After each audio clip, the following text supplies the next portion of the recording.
Good morning, Truelight family. It's your pastor.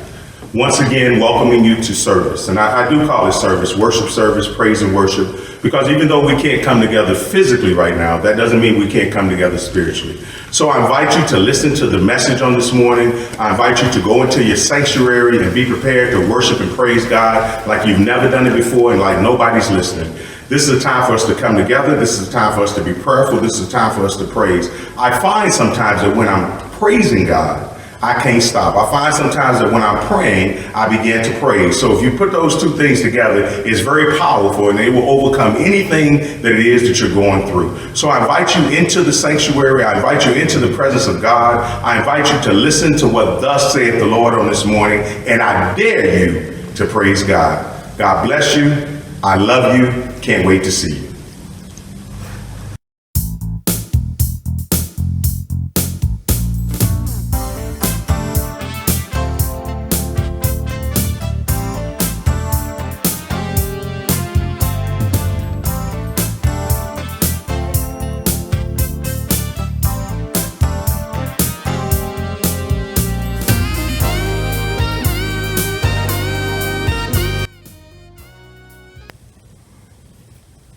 Hello, and welcome to this edition of Real Talk with Truelight Baptist Church and our pastor, Timothy Chambers Sr., who's going to be giving us an overview of what Real Talk is all about. So let us welcome him to the program. Pastor Chambers. Thank you, Reverend Laurie. Once again, hello and welcome. Welcome to Truelight Baptist Church. Real Talk was actually something that was birthed at the end of Black History Month. I thought that it was important that we not just be about the business of the preached word, because sometimes when we're just about the business of the preached word, we lose touch with what's going on in God's real world. And so during Black History Month, we attempted to address some real issues that were going on. And as we have gone through this pandemic, it just dawned on me that obviously there are some real issues that still need to be addressed. So rather than coming this morning with the preached word again, I thought it was just a great opportunity to have yet another edition of Real Talk. And I couldn't think of anybody better as it relates to today than to have hosted than Reverend Harold. So Reverend Harold, I appreciate, Reverend Harold Laurie, I appreciate you taking the time out to be with us on this morning. Not a problem, Pastor. Pastor, so the way that we're going to move forward with this section, I'm going to be asking you some questions. Thank God.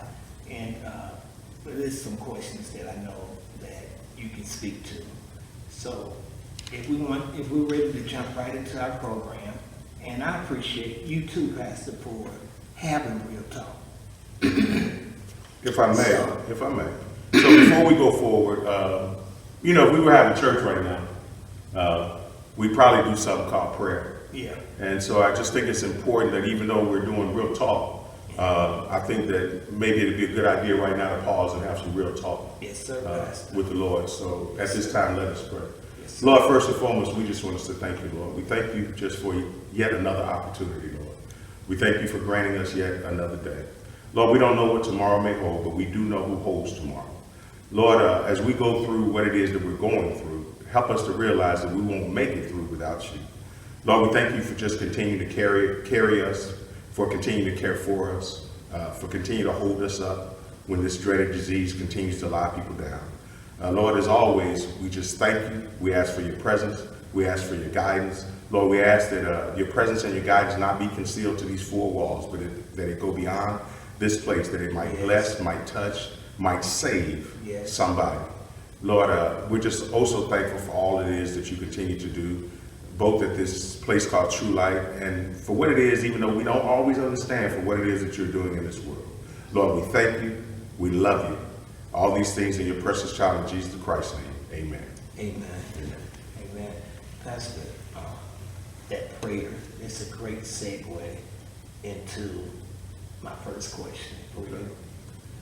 Now, Pastor, as it relates to the COVID-19, what should the role of the pastor be during these times? I think that's a excellent and somewhat difficult question. You know, when I was in school, I don't recall taking a class about pastoring through a pandemic. You know, I took classes that talked about counseling and teaching and administrative work. I took classes that talked about actually presenting the sermon and hermeneutics and homiletics.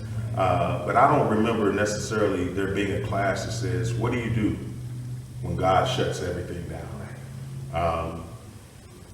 I think first and foremost, though, that if you are a pastor, preacher, teacher, called by God, before you do anything, you need to do what we just did. You need to pray. Anytime that, if you go back and you read through the Bible, anytime that God was giving people instruction to do something, right before they went to do it, they always paused and they prayed. They always paused and they prayed. You can read about putting on the whole armor of God. And after you put on the whole armor of God and you go through all of that, before they went into battle, you prayed. Because they knew that prayer changes things. Because prayer changes things. So I think first and foremost, the role of the pastor in this situation is to continue to be prayerful. I think it's that first and foremost, he or she needs to take that time out to get with God. You know, so many of us want to meet with church leaders and we want to do this and we want to do that and talk to the administrators in the church and how we're going to handle our offerings are going to go down and our tithes are going to be lower and this, that, and the other. I think first and foremost, if you don't meet with God, maybe you need to check and see who it is that called you. Then I think after you meet with God, I think then you need to meet with the leaders of the church. And you need to let God continue to guide and continue to instruct. And you need to listen to what thus saith the Lord. And then I think as soon as possible, if you haven't done so already, you need to reach out to your congregants and let them know that God is still running things. Because we can't come together collectively doesn't mean that we can't come together. And one of the things I've perhaps been most proud about as it relates to Truelight is that, you know, we have these calls, we have prayer calls. We have 2 on Wednesday. We have one at 6:30 a.m. and then one at 6:30 p.m. And people get on the call and they're just so happy to be able to exchange with one another that it takes us a while to get into the prayer. We have Bible study. It's the same thing. We have Bible study 11:30 on Wednesday. We have it at 6 o'clock on Friday. And the other day, as a matter of fact, this past Wednesday at 6:30, we were getting ready to have prayer. We had people calling in from Nashville, Tennessee. I think we had somebody on the call from Atlanta, Georgia. We had somebody on the call from Mississippi. I mean, these are people who've heard that we're having these calls. So I think that the biggest role of the pastor is really to let people know that God is still on the throne. God is still in control. And again, while we can't come together physically, doesn't mean that we can't be together. And I think if people go into and study the word, I think on last Sunday was Resurrection Sunday, and I was thinking about this. If you really go back and look at the first Easter, when Jesus rose, he rose by himself. There was nobody there, right? And you had all these folks and they were scattered, but in the end, when you keep reading that story, these folks ended up in the upper room. And by the time God got through with them, it tells us in the book of Acts how the church just began to grow and grow and grow. So the other role of a pastor needs to be prepared for what it is that God's doing. Needs to be prepared for what it is that God is doing. Is the church going to be prepared for the outpouring of the Spirit when we come out of this? So pastors need to be preparing themselves. They need to be ready for what it is that God is doing. And again, I'll end with what I started with, and they need to be prayerful. Yeah, well, Pastor, I'm truly thankful for the birth of Real Talk, because Real Talk, Truelight's Real Talk, deals with community woes and the things that we should be mentioning in our congregations. And that brings me to my next question, Pastor. So now you've explained to me what the role of the pastor should be. What about the role of the church itself? So, in saying the church itself, obviously we're talking about going beyond 1535 to, we're not talking about brick and mortar. I think that one of the mistakes that the church makes routinely is their dependence upon the pastor, oftentimes to do what it is that God has called for all of us to do, and that's to evangelize. There are people, I was actually in a conversation with somebody recently who happens to be an atheist, and they basically said, well, what's your God doing now? And I said, brother, if you don't think God's at work, you better look out. And so I think that the church needs to be about the business of, one, encouraging one another. In the Bible where it talks about forsake not the gathering, it's not talking necessarily in a physical sense. It speaks to that, but when you start talking about gathering, it's really talking about those relationships. And I think that it's important that the church continues to reach out to one another.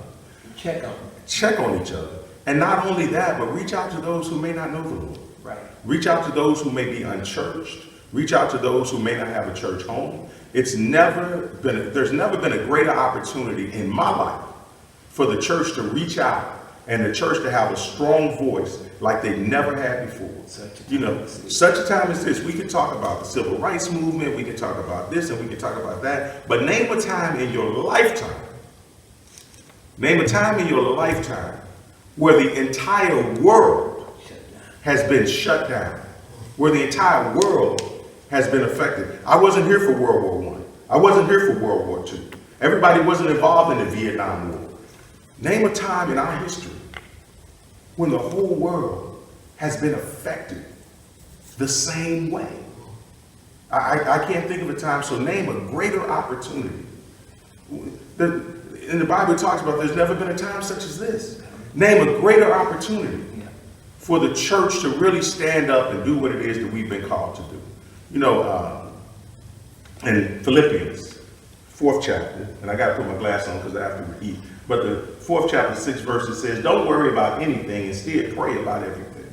It says, tell God your needs and don't forget to thank him for his answers. Tell God your needs and as you're telling him what it is that you need, go ahead and thank him because you know he's capable of doing what it is that you're asking for God to do. So that's what the church needs to do. They don't need to be worried, right? They need to tell God what it is they need. And in the midst of telling him, go ahead and be thankful for what it is that he's in the process of doing. And then it says, if you do this, you will experience God's peace. That's peace. Which is far more wonderful than the human mind can understand. If you do that, you will experience God's peace. There are a lot of people who are struggling from anxiety right now. Anxiety is at an all-time high. I almost don't want to watch the news. I almost don't want to read news feeds, but they talk about domestic violence is up, child abuse is up, because people are being forced, and get this, don't miss this, people are being forced to raise their kids. Yeah.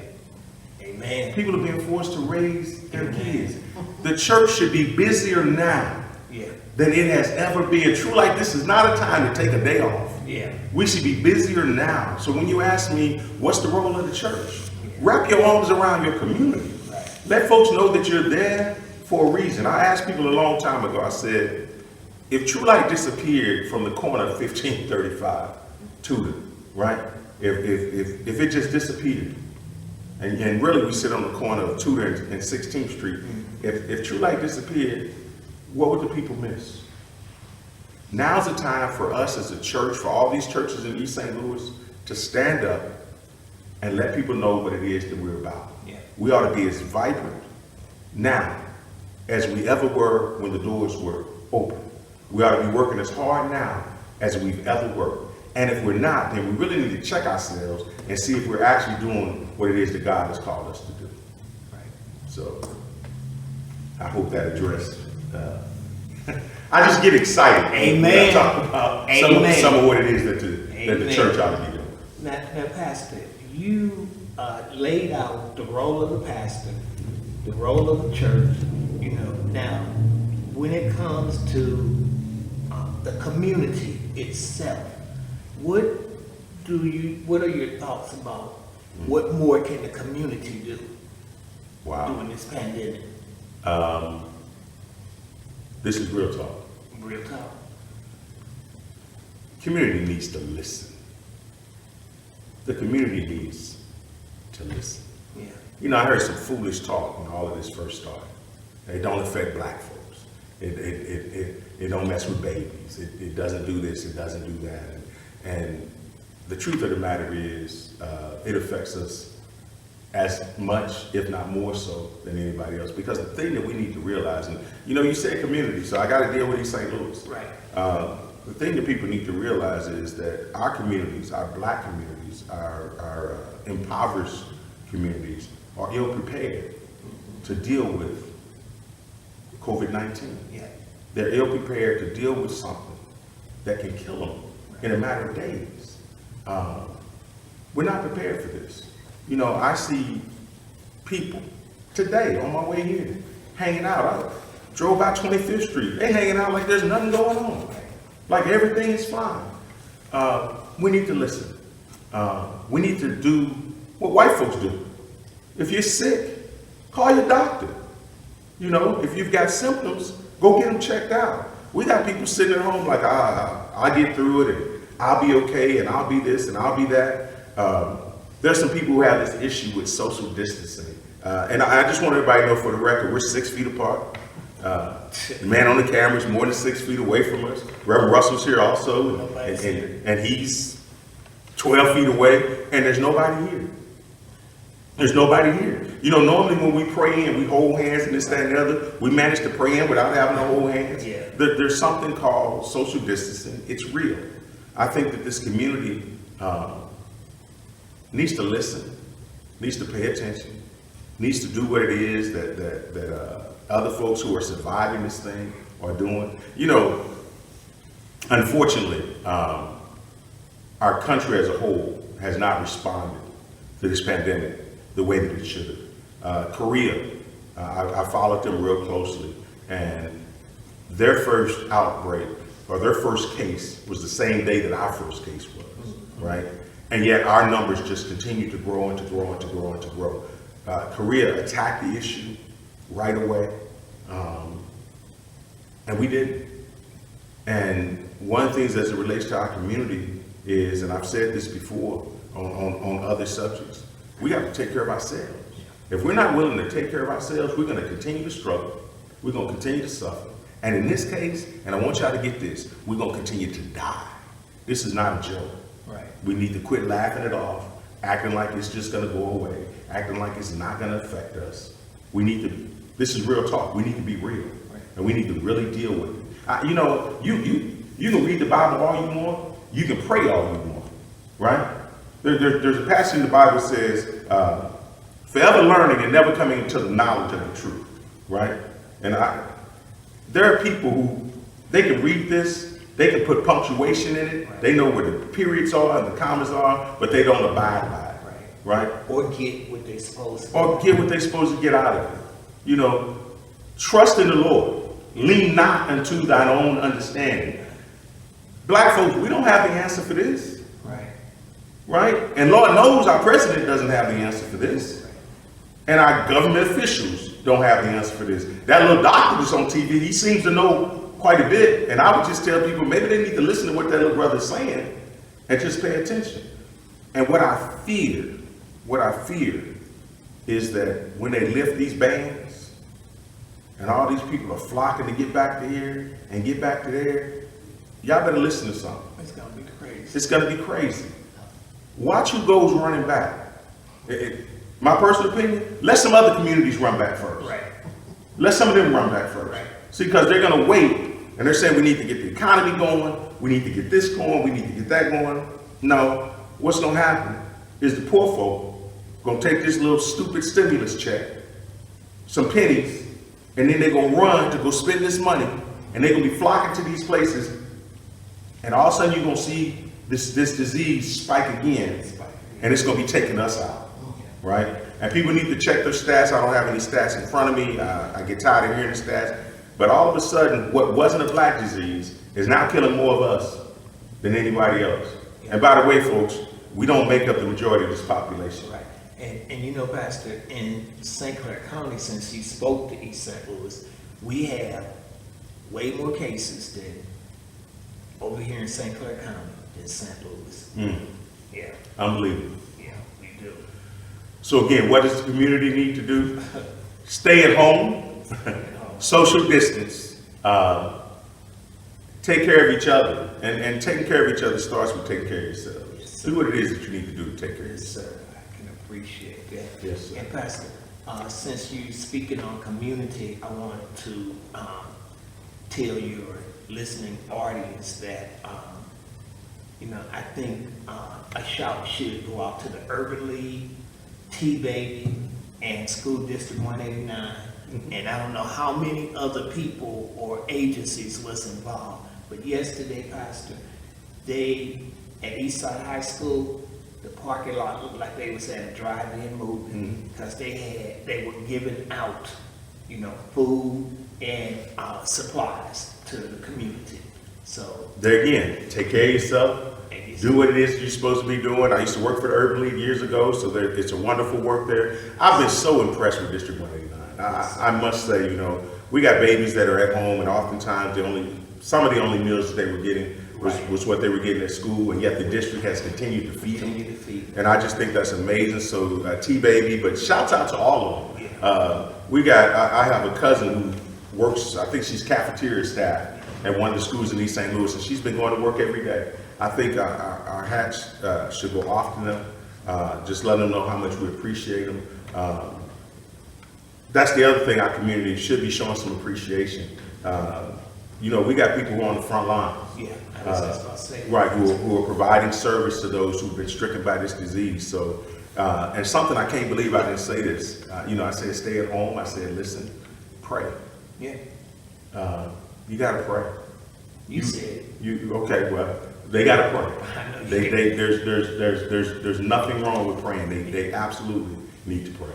And Pastor, so like when you mentioned Philippians, and you were talking about praying, and you was talking about the peace, isn't this that peace? I know it's not the scripture, but isn't this the peace that you're talking about? Is that peace that surpasses all understanding? Oh, it surpasses all understanding.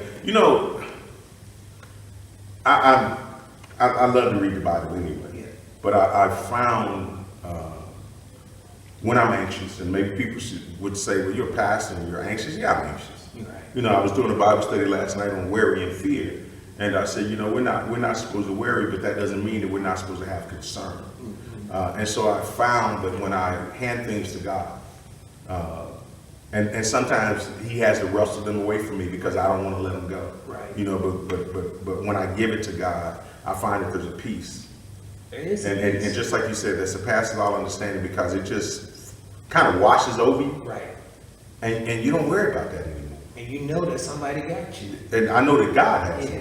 And I know that God has me, and that's the most important. Because I've been in situations where I thought some folks had me, they didn't. But I know, like the young folks say, Pastor, my bad. yeah. But I know that God has me. So yeah, it's a peace that surpasses all understanding.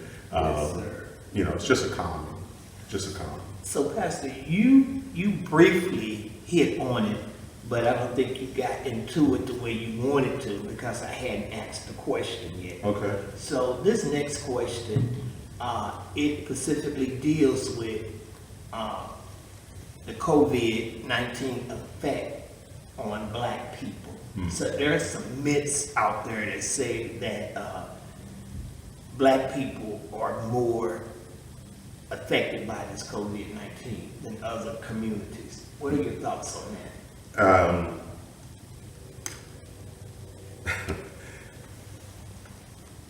This country has a history of wanting or suggesting that Black people are less than somebody else. We weren't considered whole people. Right. We're not as intelligent. We're not as this. We're not as that. Oftentimes, when we do things, it's based on instinct. It's not based on intelligence. It's not. We are susceptible to the disease, just like anybody else. Anybody else, right. If you have higher cases, percentage-wise, of Blacks getting it, that's because we tend to live in impoverished areas. Perhaps we don't have the supplies. Perhaps we don't have the facilities to address it. But it's not because we're more susceptible to the disease. We're not less than anybody else. But I do think that we need to pay attention. It's like I said earlier, we need to really pay attention to what's going on. everybody has access to smartphones, they've got access to TVs, they've got access to social media, this, that, and the other. We really need to pay attention, to what it is that's going on. I'm not necessarily a fan of, what's the guy that does the morning show now on 95.5? Smiley. Ricky. Yeah, I'm not necessarily a fan, or I'm not an anti-fan, but I was listening to Ricky Smiley the other day, and I don't normally listen to the show, and he was virtually in tears, talking to the black community about realizing how dreadful this disease is, and just, again, this is real talk, just being real about it. And I think that if we take the steps that anybody else or that other people are taking, that we're going to get through this. I said earlier that black folks have been discounted, and we've been talked about, and we've been this and that throughout our history, particularly in this country.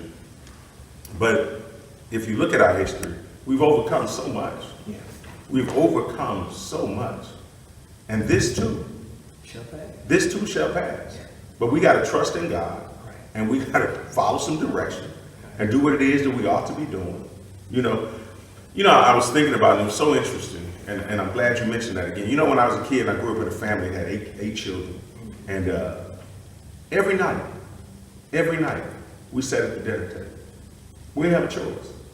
Every night we sat around the dinner table, and since the stay at home, and it's I have a son, and he's older, but my wife and my daughter and I, all of a sudden I find that we're now sitting at the dinner Sit table. at the dinner table. We're sitting at the dinner table, we're sitting at the breakfast table, lunch is ready, but I'm saying that we are coming together, right? So my message, especially to the black community, is come together. Embrace it. Embrace one another. Embrace it in your homes, right? Again, we've got social media. We've got access to more ways to get in touch with people than we've ever had before. I was with my wife's family the other day on social media. I was with my family last Sunday on social media, and we were on for an hour and a half, and we were just laughing and talking and things of that nature. So I just think this is a real opportunity for us to come together and be the families that God is calling for us to be. Have the heads of households do what it is that they're supposed to be doing. Taking some time out to fellowship with one another. But if the black community is going to get through this, they got to pull together. They've got to pull together. Rev, since we're on this topic, real talk, I happened to see a video of a young lady, a young black woman, the other day, and she was really frustrated because she was talking about all the things she had to do now as far as taking care of her kids. She actually said, I didn't even know I had kids, because she wasn't raising her kids. Her mom or somebody was, but, this mandatory social distancing and shutdown has put a lot of the millennials in a place where they have to spend time with their kids. They have to help them with homework if they haven't been doing it. And it's just really crazy out there. What advice do you have for them? My first tutor was my mom. Mm-hmm. My first tutor was my mother. Right. I think back. My mom's from the South, and a lot of Truelight members' roots are from the South, Mississippi, specifically. And I remember my mom was talking about there were certain times during the year when they didn't go to school because the crop came in. Oh my God. So all of a sudden school shut down, and they working and they doing this and they doing that. The crop came in. Oh my God. And so they shut down and they started doing this and they doing that. I think that we have this misconception, like you said, millennials, and I'm glad you said that because, for a long time you hear people talking about, well, babies having babies. Well, go check out history. Babies always been having babies, mm-hmm. All right? But they've been taking care of babies. Right. My dad had a saying, you made him, he yours. You made him, they yours. Yeah, they is. You made that baby, that's your baby. That's your baby. I realize people are getting frustrated. I talked about the fact that domestic violence is on the rise and child abuse is on the rise, but I think that God is making people realize that you have a responsibility to these children. Stop sending, how many times we've been telling people, stop sending babies to school for teachers to raise them, right? Now you got to raise them. And now you get to see how your little darling boo-boo acts, right, with that teacher every day. Right. And so I just think it's an eye-opener. It's a real experience. And for that young lady, I didn't see that clip, but guess what? You got a baby. Right. And you got to raise it. And I think it's important that we get involved. Think about how many parents don't go to, I don't even know if they have stuff like PTA anymore. But think of those who don't go to parent-teacher conferences. They don't do this and they don't do that. Well, guess what, baby? Now you are the parent and you the teacher, Yeah. right? And if you need to have a conference with somebody, I suggest you start with God. I suggest you start with God. And then you start trying to figure out how to teach them babies that homework that's wearing you out. But I just think that's real. I think it's, again, that's real talk. You have people who don't know how to deal with their kids. And something else, again, I talked about social media several times. My wife and I were having this conversation, and we even talked about the fact that reaching out to some of these other parents via social media and talking to them, hey, how are you addressing this and how are you addressing that? Again, talk about community. It's about the community coming together and helping them. Yeah. And Pastor, I want to make this surreal for your audience, to let them know it seems like we don't get involved until it hit home, and I'm not saying that's my case, but I did want to share with your viewing audience that this week, a couple of days ago, I just lost a brother to COVID-19. And one of the things that I was saying that I was saddened by, that he had to transition alone, with no family or friends by his bedside, and that was the biggest thing for me, that because of this COVID, we can't, come together like that, especially in times of needs like that. Yeah, you and I talked, and obviously our condolences go out to you and your family for your loss. But I think people do need to realize that, going back to the role of the pastor, going back to the role of the church, going back to the role of the community, we need to be reaching out to people. There are people who are alone. COVID-19, coronavirus, when these people go in the hospital and they're diagnosed with that, I actually had a young lady who works for me that survived, thank God. But she told me the worst thing about it was she was so isolated. Nobody could come in. She said the doctors would come in every 2 to 3 hours, but no family, no this, no that. Her only interaction was via Facebook. She said, I sat there for days without being able to interact with anybody. So, if there's ever a time to have a relationship with God, Lord knows it's right now. Because if you have that relationship with God, then you're not. They used to sing a song, "Never Alone." Then you are never alone. You are never alone. Yeah. Amen. Yeah. And Rick, before I pose this last question to you, in the remaining of the time, I wanted to ask you. Well, this is the last question. I wanted to give you this last question. There are times in the past when people were concerned about where God was in all of this, in those past, I don't know if we're going to call them pandemics or Well, you had 9/11, you had, disasters. So, when we look at this, and we know that there was time when God was silent for the 400 years back then. So what are your thoughts on what God is saying in this pandemic? Everybody remembers where they were during 9/11. I know exactly where I was, exactly what I was doing when I heard about these planes hitting the towers. And I remember the Sunday after, and I went to church, and it was standing room only. The church was packed, right? And initially you thought, man, look at God. Look at God. died. But even then, what I found was, with all these people coming together, they really turned to each other.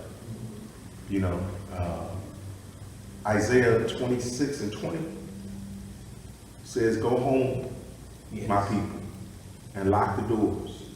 It says, "Hide for a little while until the Lord's wrath against your enemies has passed."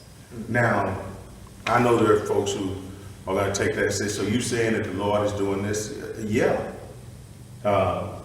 And I think what God is telling us to go sit down for a while, right? And God has put us in a situation, God has put us in a predicament. While I can say that the pastor needs to be doing this and the church needs to be doing this, and we need to continue to reach out to each other, so on and so forth. But I also said earlier, we need to get ready for what it is that God is doing. God has not just buckled the country, God has buckled the world, right? God has put the world on its knees. And I believe God is saying, I'm right here. Right. Your answer is right here. The one thing I do know is there is no cure for COVID-19. But the blood of Jesus. But the blood of Jesus. Don't steal my lines. But there's no cure, right? There's no pill you can take. There's no shot you can get. There's none of that, right?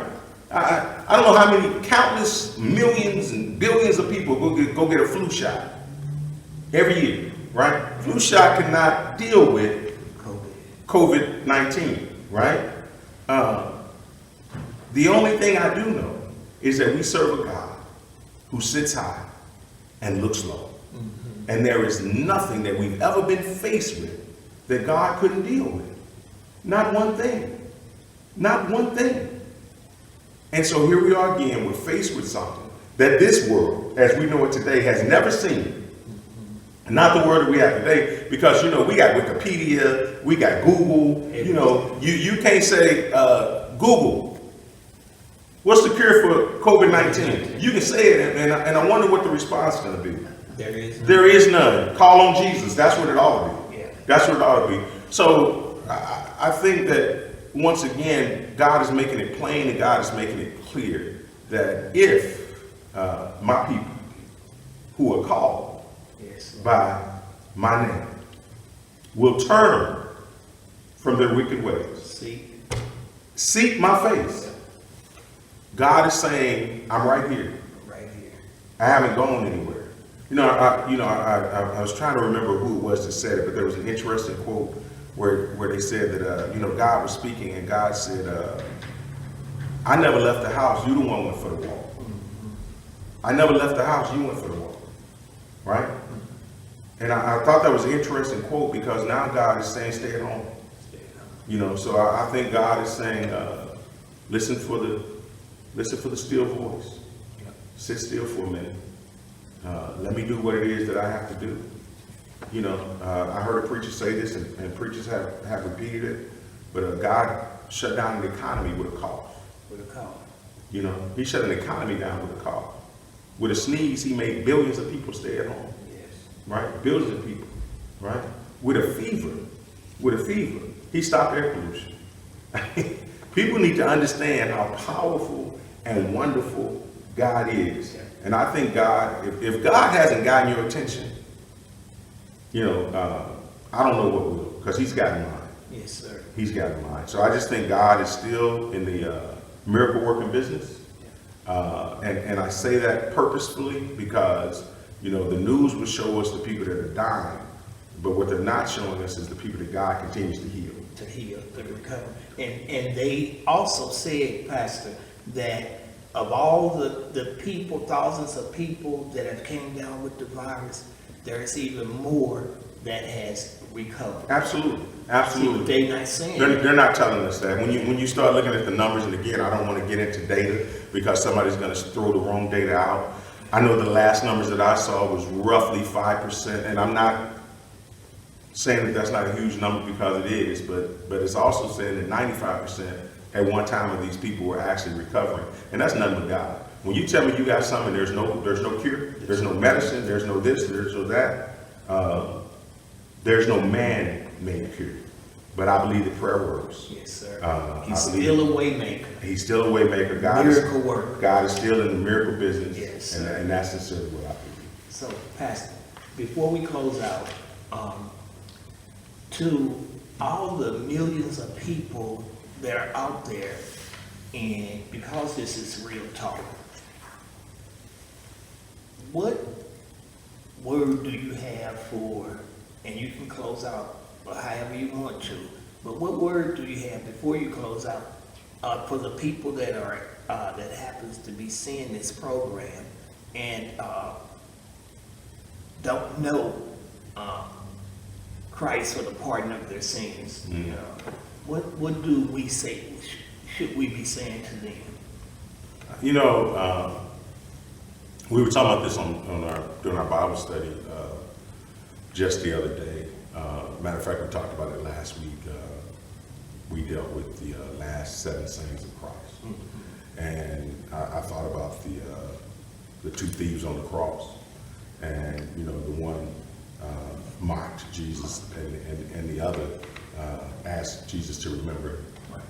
And Jesus told him that you'll be with me this day in paradise. I think that, again, God is awakening us, and God is giving us yet another opportunity.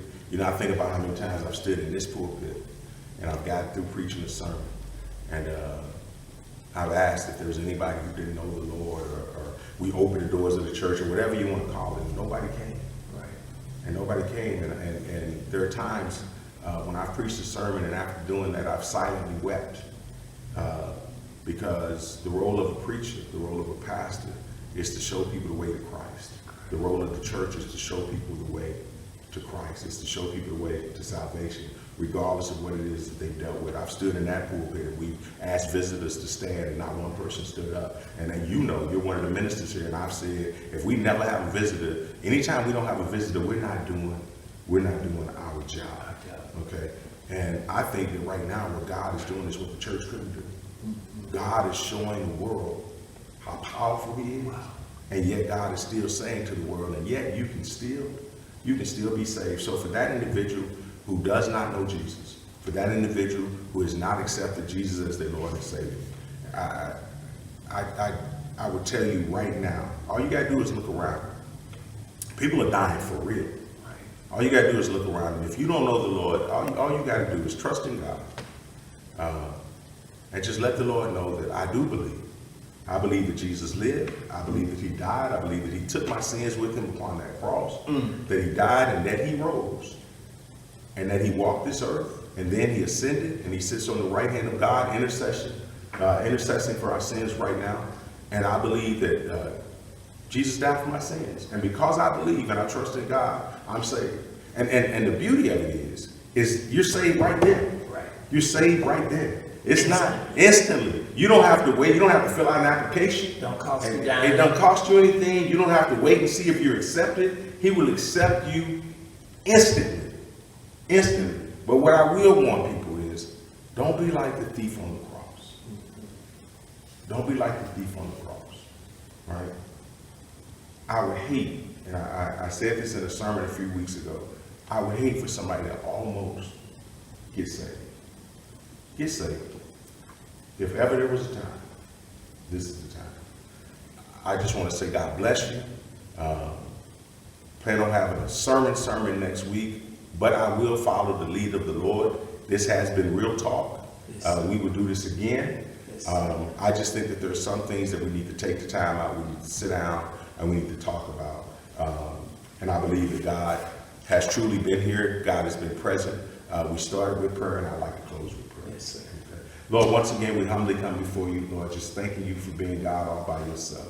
Lord, I thank you for Reverend Laurie. I thank you for the piercing questions that were asked. What is the role of a pastor in times like these? And first and foremost is to pray and to lead people to pray and to lead and continue to lead people to Christ. What's the role of the church? Again, Lord, to evangelize like they never evangelized before, to reach out to those who may not know the Lord and introduce them, Lord, to be the Bible for some folks who've never read the Bible. What's the role of the community, Lord? To pay attention to the laws, first and foremost, Lord. Pay attention to the laws, to turn to you even if they've never even if they never turned to you before. How is this affecting the black community? Just like it's affecting any other community, except the black community tends to be more impoverished, Lord. And again, the one thing that we do know about the black community is you've always been there for us, and all we've got to do is turn to you. So the black community needs to continue to do that. And then, Lord, what is it that you're trying to say? It's real simple. For God so loved the world that he gave his only begotten Son, Yes. that whomsoever will believe might be saved. Yes. That you are still in the saving business. You're still in the healing business.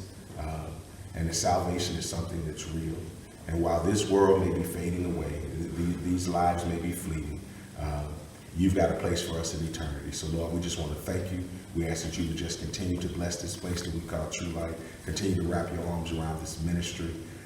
Continue to bless this community. We'll be also careful to give you the honor, give you the glory, and give you the praise. In your precious child, in Jesus Christ's name we pray.